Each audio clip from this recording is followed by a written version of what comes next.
السلام عليكم، ازيكم يا حبايبي؟ عاملين ايه؟ معاكم البيت البسيط مع فاطمة محمود.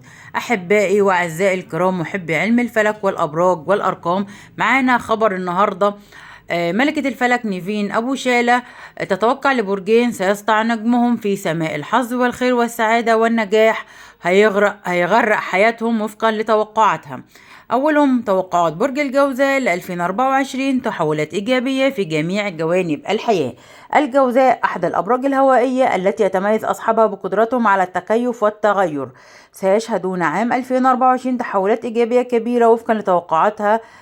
يتوقع أن يكون هذا العام بمثابة فترة ذهبية للجوزاء في مجال العمل. سيحظى هؤلاء الأشخاص بفرص كبيرة لتحسين أوضاعهم المهنية.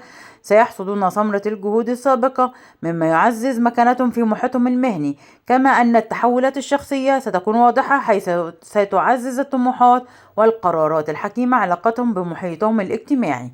فيما يتعلق بالعلاقات العاطفية، تنصح نيفين أبو شالة برج الجوزاء بالاستماع إلى مشاعرهم والعمل على تطوير علاقاتهم الشخصية. ستكون هناك فرص جديدة للحب مما يضيف لمسة من السعادة في حياتهم العاطفية.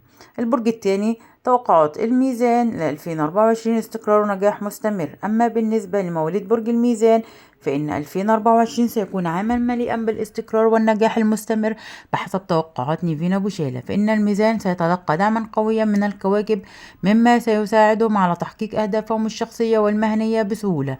الميزان الذين يسعون دائما إلى التوازن والتناغم في حياتهم سيجدون في هذا العام بيئة مثالية لتحقيق السلام الداخلي والتوازن بين العمل والحياة الشخصية.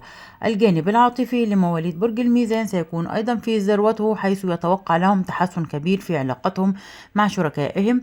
سيكون هذا العام فرصة لتعميق الروابط العاطفية وتقديم الحب والدعم للمقربين منهم. النصيحة العامة من نيفين أبو شالة لبرج الجوزاء والميزان: تنصح نيفين أبو شالة بضرورة الحفاظ على التوازن بين الطموحات الشخصية والعلاقات الاجتماعية.